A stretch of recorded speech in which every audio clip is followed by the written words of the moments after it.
Seriously, you guys gotta go over there. Please. Come on, this is for real! This is for real. Ronnie, please, come on, man. You know, it's Defgrip, man. Go over there, please.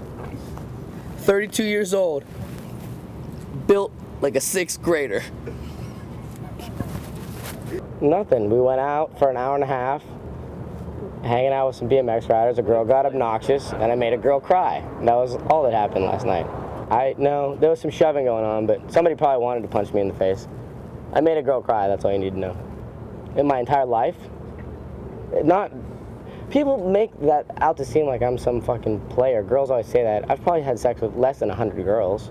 It's not like it's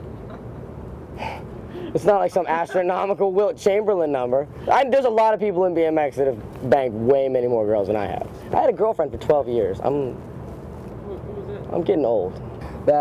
It's funny, like the whole website thing.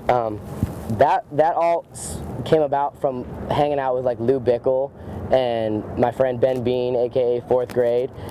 Because when I worked at Ford, you know, I would come into work on Monday, you know, from a contest or whatever, and you know, like Monday morning around the coffee pot, oh Frank, how was your weekend? Oh, you know, me and the guys got wasted and watched the game. Or Rick, how was your weekend? Oh, I took the kids to soccer. They're like, Zach, how was your weekend? I'm like, well, my friend ate a light bulb, and my other friend bit this dude's ear off, and that was Friday night. And then on Saturday, my friend tried a double backflip, knocked all of his front teeth out, and like dudes would like stare at me like, graduated college, got like a real job, kept riding the whole time, and things just fell into place. Like, and now literally this is like the dream job. I travel so much, you know, not only with the DK team, but just to pretty much every major event, either talking or doing stuff for Fuel TV.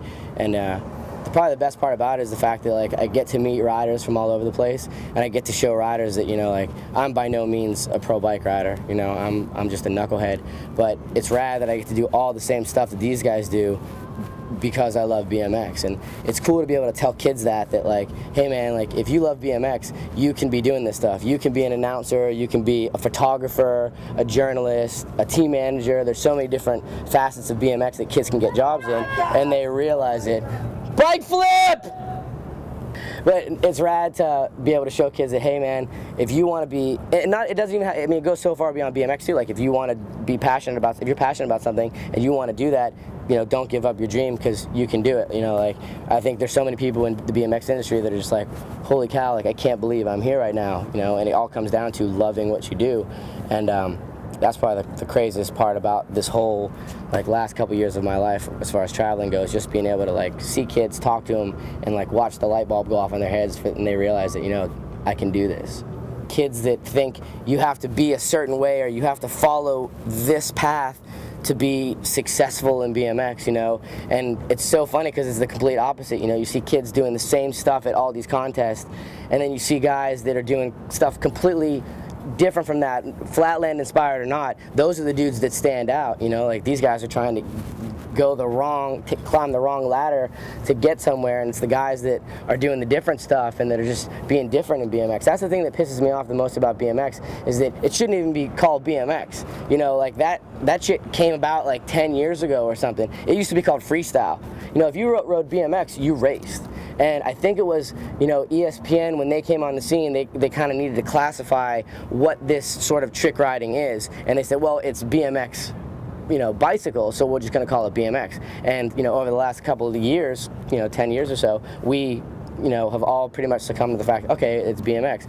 But it's so funny because it's freestyle, and it's just ironic that because we're following the path of BMX, kids are following these cookie cutter paths because they think that's what it is, and it's fucking freestyle, you know, like go out, have fun on your bike, and at the end of the day, be satisfied because you know, progressed, or you know, had fun, smiled with your friends.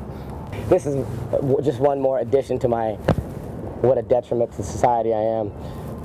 This kid comes up to me, and he couldn't have been older than 14, and he's like, hey man, is your name Catfish? And I was like, yeah. He's like, yeah, somebody told me that you were here. He's like, I used to go to your website all the time. He's like, it's the best website ever. I was like, oh yeah, you're into it? He's like, yeah, the best part was the school filters never blocked it, so whenever we wanted to see titties, we would just go to your website.